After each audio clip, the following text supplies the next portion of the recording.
Welcome to the Good Life EDU podcast presented by the Nebraska ESU Coordinating Council. I'm your host, Andrew Easton. Thanks for joining us as we discuss the latest in digital learning across Nebraska and around the country.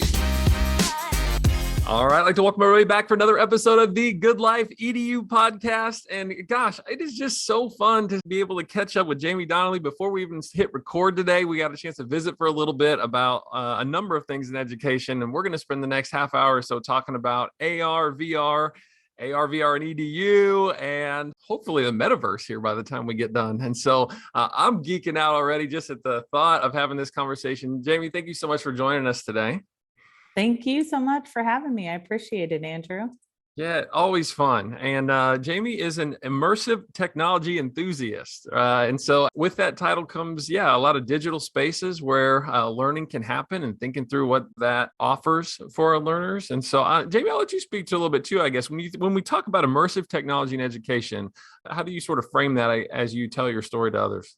Yeah, I usually start off with VR.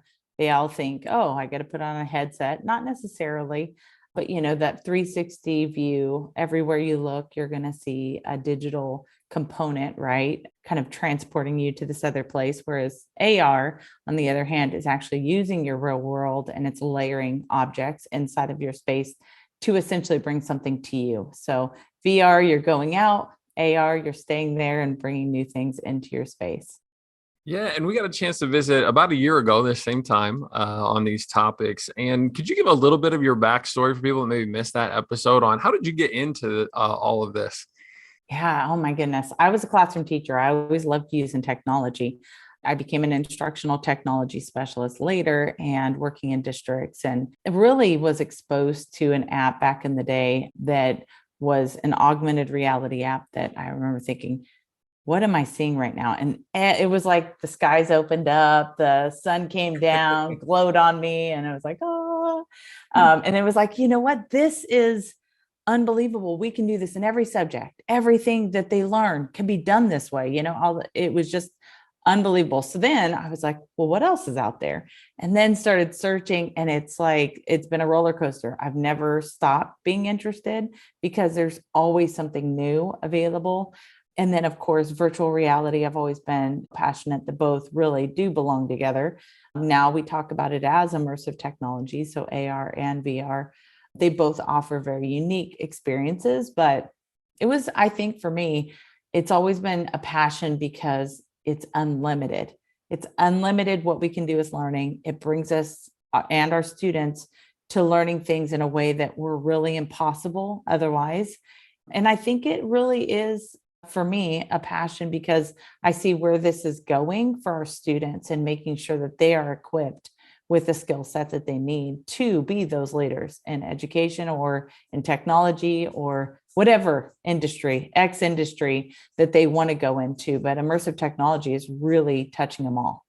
Well, and I love in your response there that you're talking both about there's always something new today, tomorrow, and in the short term with this. And there's also kind of that long term as well. And I feel like our conversation today almost, as we're getting started here, could be framed that way. We're going to spend some time talking about some of those more immediate short term things that are available to you tomorrow to implement into your classroom. And then hopefully looking at more of that futuristic metaverse and learning in an entirely different digital reality.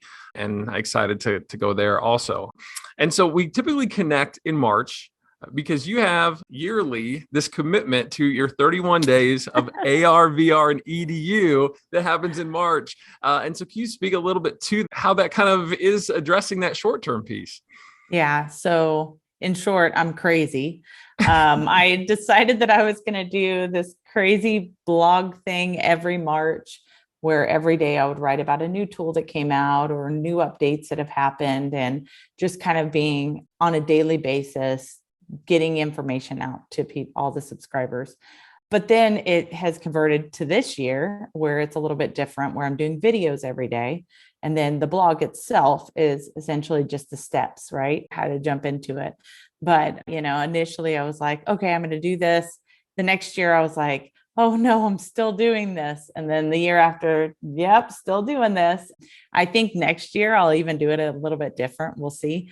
But I feel like the information is always changing, and being, little snippets of what's out there. How can I apply this? Or, that's not for me. That's not relatable to what I'm teaching in my classroom or what my students are learning right now. Maybe it's being aware of how that technology is changing. But that's the point. As I try to vary the content, I try to vary not just subject, but grade levels and devices and all across the board, just so people are finding, even if they walk away with one tool for the month, I mean, that's phenomenal. You got something new in your tool belt to be able to bring back to your students and hopefully encourage them, excite them, engage with them on a new level using immersive tech. Well, then, of course, I got to ask, what are some of the, I would say, latest and greatest in, we could do AR first and then go to VR second potentially.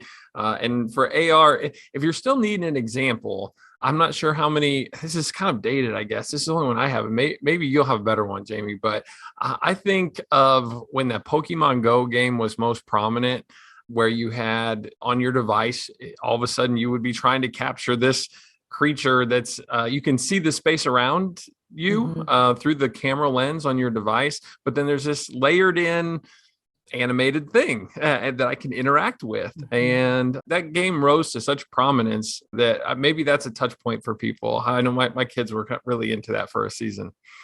Yeah, I know educators are still into that. I mean, they still have like the wristband that notifies them you're close by.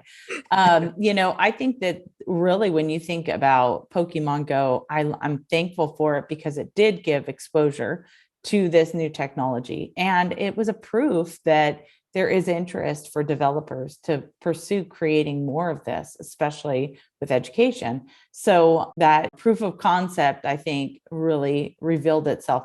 I think on the Google side with the VR, you saw the Google Cardboard really make a splash. Of course, we've seen more headsets.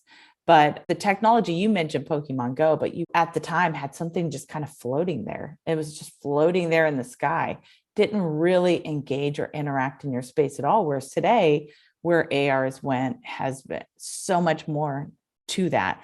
It's actually layered in your space so that you can walk around it. You have things like occlusion where you can actually see your hand go in front or behind an object. That was not there when, augmented reality was first released. It was kind of almost like a filter you added on your phone. It's just floating there in your view, but not necessarily relevant for your space. And I think that's where things have changed. It knows where the floor is. It knows the lighting in the space. It now is able to be in boundaries, if you will.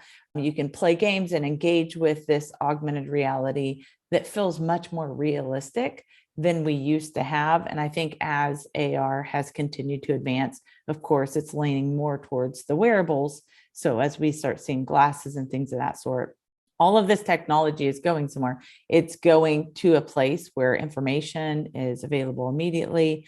So being able to see through our browsers, this AR capable experiences instead of just reading text or seeing a video and everything being very two-dimensional, now everything becomes alive in the space that you're at. So it's an exciting journey. And as the technology advances, we're going to obviously see a lot more. Many of you have it, the technology already available, even if you may not understand that's augmented reality.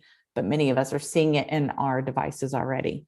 Yeah, can you give me maybe one or two of the AR, I'll just say pieces that you're going to feature over the course of this month?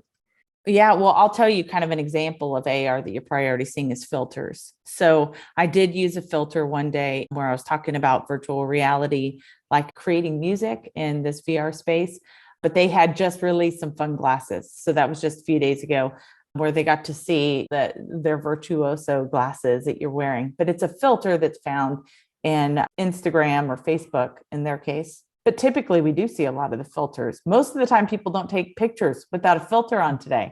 But you think about what are the benefits of something like that. We're using it for maybe for vain things like beauty or enhancements, but really even being able to make a connection to content, what that means when you're layering augmented reality of the body systems on top of your body. You're actually able to see where those organs are at or those bones are at. 3D is going to be massive this month. I feel like I've really tried to show the value of designing 3D objects as a foundational skill for our students to move into things like the metaverse or to move into more of these immersive experiences. Because, like saying, hey, Andrew, go out and make a video, but go and use somebody else's video content. Well, what video content's free and where do I get that from and how do I download that? That's the same thing when we're talking about these immersive spaces.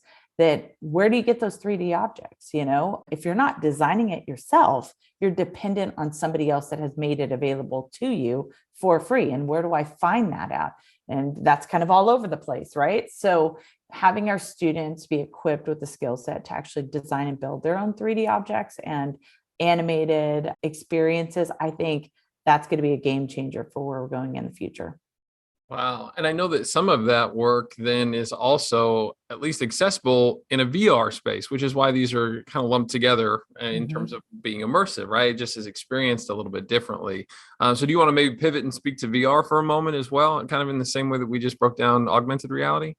Sure. I mean, when we're talking about the app that I just shared, Virtuoso, where you're going to hear the music being played, where you're designing music, and then you can export out your music for different things. So if I want to have a background for the podcast that I'm hosting, and that background music now was built by me instead of me depending on somebody else, or me having to go out and buy all the equipment to make the music of which I need to make for that. We're really unlimited in that way. And the fact that you can do that virtually using your hands, using remotes, whatever it might be for those apps, to be able to develop your own content. That's an example. One of the tools I'm going to share, which is not necessarily a creation tool, but an experience tool, is Notes on Blindness. I'll be sharing that later on this month, but that is, I think, an incredible journey to hear from somebody that is deaf. And he shares a story of how he hears and how he pieces together the story around him. You hear his journey, but then you see kind of pieces and elements, but then you're also just captivated by how scary that must feel and how challenging that must be. But how much more you see without your vision, how much more you hear, how much more you feel, like all of those pieces that you kind of depend on these other things that we depend on when we do have sight, or we are deaf, or we are, these different situations that various people live in, right? And those other senses kind of take over and enhance these experiences. So I think virtual reality has done a really good job at honing that in. I'll give one more example. Andrew, feel free to cut this out if this doesn't work. Good. Relevant. So with LiDAR scanning, I think that technology is phenomenal. When I was talking about creating 3D objects, you can use that LiDAR technology in some of our mobile devices today, and you get to literally scan and walk around like you're capturing a video, but instead it's capturing and identifying and creating a mesh, if you will, of an object, and it includes the texture, the color. So you're actually getting this 3D object that you built. But LiDAR technology also is able to determine how far away things are. So people that maybe are blind that can use this technology, and they have haptic feedback. So if they are deaf, they can actually get a sense of like, watch out, there's caution, there's something, an obstacle that you're approaching, but you can either hear it or you can feel it vibrate like in your hand if you have your mobile device with you. But essentially you're using your camera as your guide. And I just think, wow, like this technology is so beyond just funsies. This is really about equipping people with the tools for their lives to enhance their lives and to understand the world around them. So those examples to me, I think, are important pieces that we need to really keep in mind when this technology needs to make lives better more than just entertain us. Well, so those two examples give me different thoughts for each of them. So the first one would be to say, for the latter of those examples, I think so often we think about this type of technology taking us out of the real world and putting us in a virtual reality. But what you're saying is essentially this is enhancing someone's ability to navigate the physical world because this technology exists. Absolutely love that. And then the first example that you gave really made me think about a conversation that we had on the podcast a few weeks ago, where we were talking with Jim Rickabaugh, and he had referenced some research that he had read recently on virtual reality, and that it helped adult learners in this particular study learn at a rate that was about 75% faster than they were picking up the same concepts from traditional methods. And that so much of that had to do with the experience. And I heard that in that first example that you were pointing to, is that there's something to be said for actually not just reading or understanding that some people navigate life with some of the challenges that you mentioned, but whenever you actually get immersed in that and can go through that as an experience, it resonates with you in a way that is hard to replicate without that. Is that Yeah. fair to say? I guess I should ask that as a question. Yeah, for sure. I feel like I have a personal example. My daughter was using an app called Catchy Words AR because she was struggling at the time when this app first came out. It's almost like a hangman type experience where the letters kind of move around your space, and then you have to go capture it with your mobile device. And then with your mobile device, walk it into a spot of where it would fit to make a word, right? And so she was struggling with being able to memorize spelling words, and having dyslexia in her case. It was completely, it was not relatable to me. I had her do everything I did as a learner to know how to remember spelling words. And it just created a lot of frustration and impatience on my side. And then also just same on hers. I think it was just like, this is not working for me. And so I got her into this app. I put in her spelling word and she jumped into it, and it took her a little while. She was walking around, she's looking at letters for a long time. And I'm in the background thinking, boy, this was a bad call. I should have never done this. And then at the end, it celebrates with you if you get it right. And I said, okay. Well, so tell me how to spell that word. And then she told me. I was like, oh, okay. An hour later, I asked her again. She told me again. And then the next morning on the way to school, when she's getting ready for that spelling test, I asked her again, and it connected. And I said, what just happened? Like, what is going on here?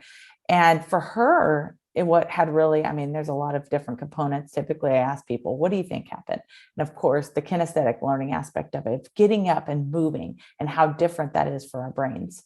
In her case, having dyslexia also, it was, the challenge of seeing these things spatial in her space, right? The spatial learning.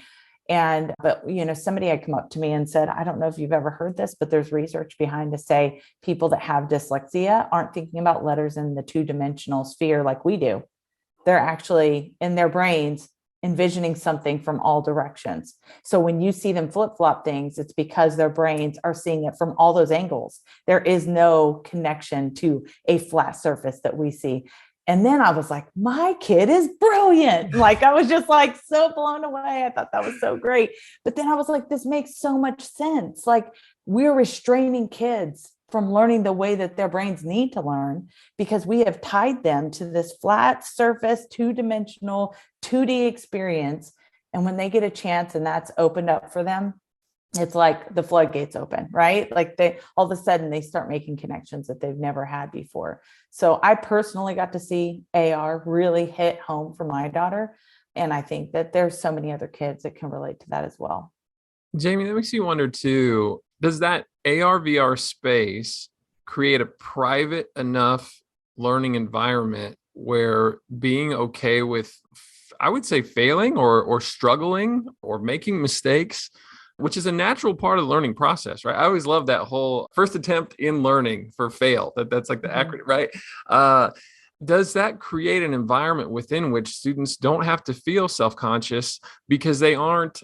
And here's why I asked that. The example you just gave, it would take your daughter standing up in the classroom with a lot of manipulatives and her peers, all noticing that this is a different strategy for her versus being able to really do that in a place where you just see her hanging out on a VR headset. Mm-hmm. I think that it really depends. It depends on the child. It depends on your classroom, depends on your space. It depends on a lot of factors, right? What's possible for us is going to vary per classroom, per student, per teacher, but really being intentional to find whatever works. And I think that's the key there, isn't that it's a tool, because that one tool will change and there'll be different tools out there in the future.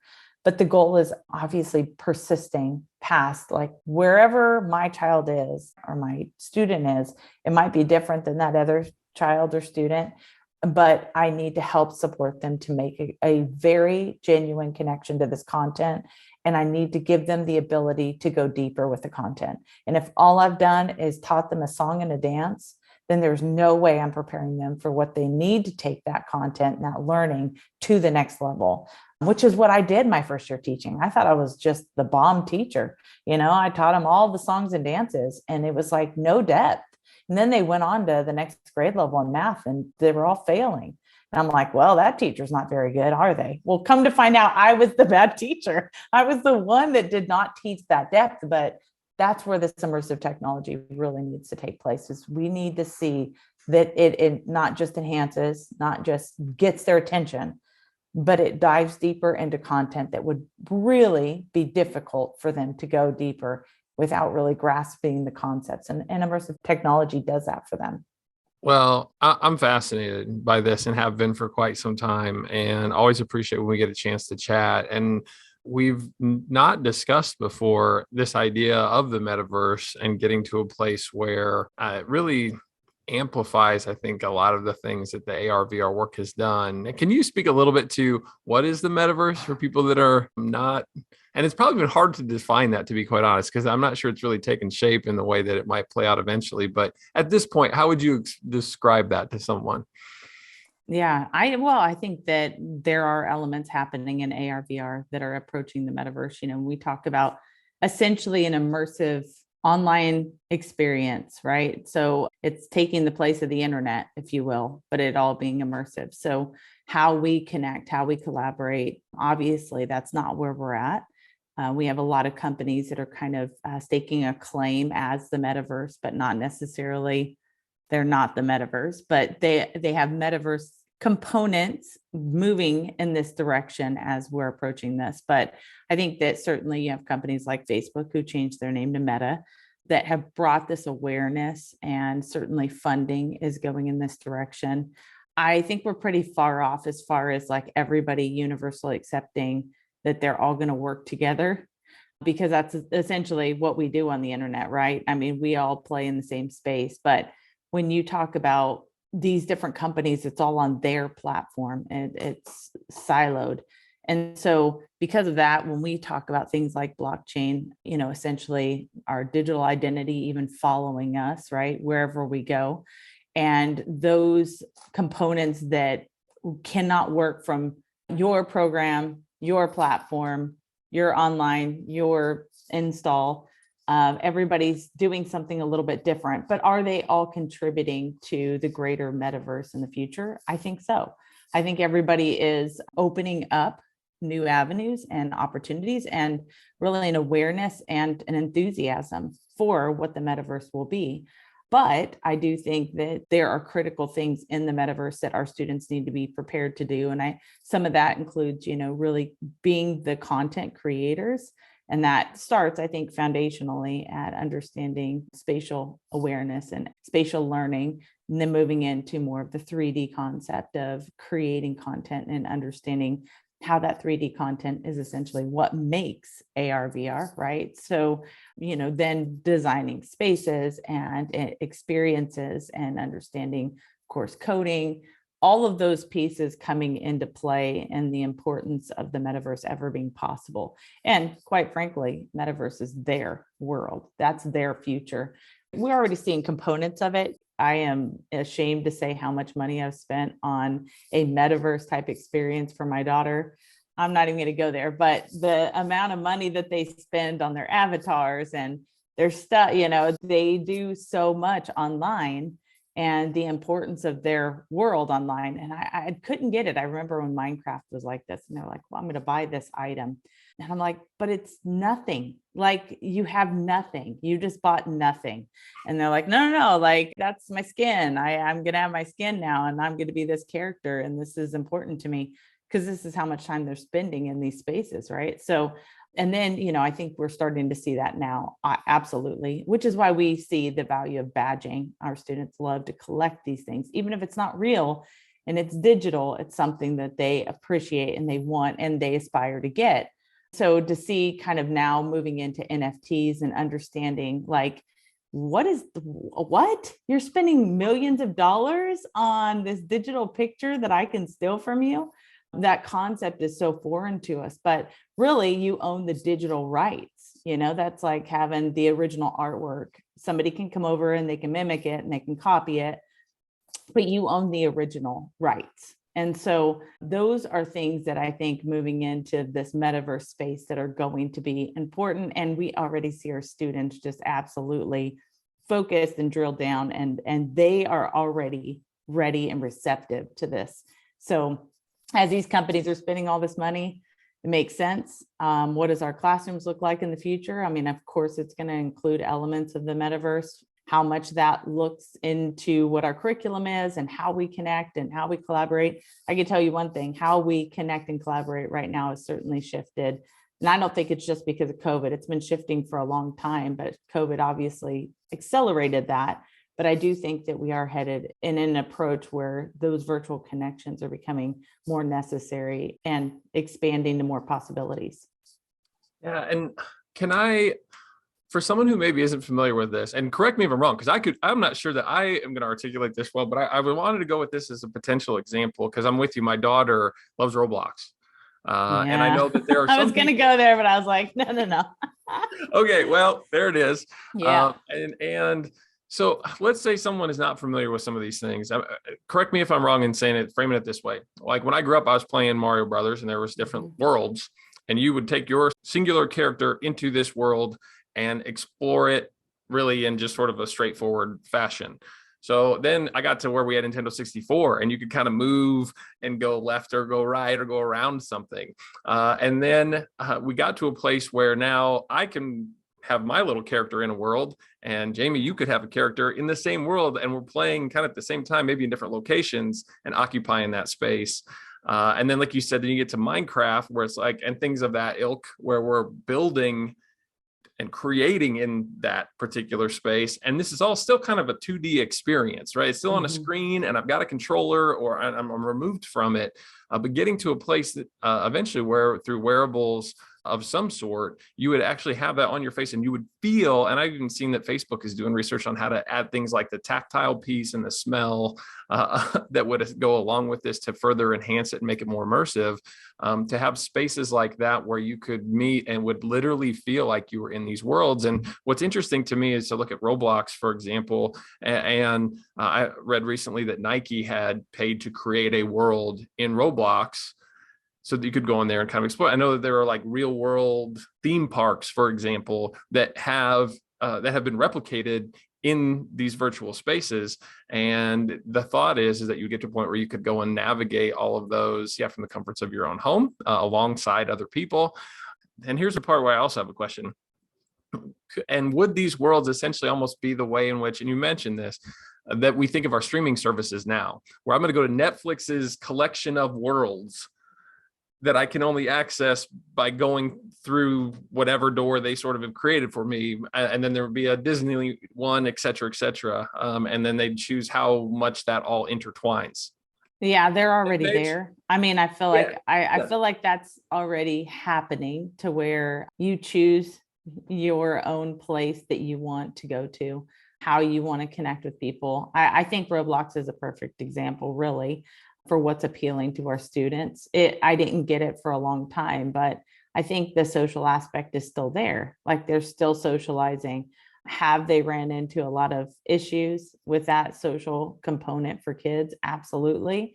Have they tried to do their best to lock that down? Yes. I mean, I feel like we run into social issues in class, with how kids treat each other. So there are some legitimate fears as far as like what direction we're going with this, but the possibilities that are opening for us is hard to ignore. And those things that we can't technically do with our students, we have now a substitute. And yes, you're right. Like some of the ways that they're making it a lot more realistic. I mean, even haptic feedback, having some sort of physical response to whatever you are encountering in these virtual spaces, having something that feels very realistic. I mean, that's fun and that's cool and that's appealing. I don't think that's what's going to keep us there, but I think what has consistently made it appealing is that we have these new opportunities to go to these places, to do these things, to communicate with people that are impossible without the technology. I mean, yes, I can look at pictures. Yes, I can watch YouTube. Yes, I can see something on my screen that might resemble something like that, but we are really approaching a time where that's just not enough. We need more. We need this to feel more real. We need it to interact with us more realistically. And those times are here. I mean, those things are starting to become open. Doesn't mean that it's seamless, affordable, desirable, or convenient. I mean, I think in all of those instances, there's going to be ways that we're going to apply this technology for different reasons. And I think in education, we certainly need to take this serious. I've been pushing for AR, VR for a long time, but I'm also very, very practical in my approach. If we do not have those direct curriculum ties, we're just teaching technology. We're not using the technology for our learning, and that's okay. There is a component for that. I just obviously am an advocate for what does this look like for our learners, and how can they take the concepts of which they're learning and apply that into basically approach their learning in a way that is using immersive technology. So whether that be the metaverse, whether that be a virtual scene, whether that be an augmented reality creation that we make, in all of those ways, they're all going to vary because there's going to be different needs, different resources, and different learning pieces that we need to demonstrate. Can I ask then, loving education like you do, what is one thing you'd be really excited to see happen when the technology that we can at least wrap our minds around existing in the not too distant future? What's something that would really enhance learning in the way that you're talking about that you would be very excited to see come to fruition? I think I've been really pumped about Apple releasing their glasses eventually. That has obviously been quite delayed because of what's happened with COVID, but I think that there was already a delay because they wanted to be pretty much perfected before they get that out there to the public, and rightfully so. I mean, there was a release of something like that too early, like Google Glass, and because of that, it just wasn't accepted by the public. It was too costly. There wasn't a direct correlation to how we're going to use that technology in our daily lives. There wasn't enough developers building for that content. And I think now we're not at that place. We have a lot of augmented reality development that's already taken place that is literally just waiting for those glasses. And I think that's the exciting part, that once that is finally released, the floodgates are going to open. That has been something that I've been really anticipating, when those wearables really become purposeful for our lives. You know, wearing glasses is something that many of us already do. But when you talk about wearing the glasses and having access to information so easily, but enhancing our experiences and our opportunities in the future, those things are going to come seamless in our lives. They're going to be in our real world. They're not going to disconnect us from the real world.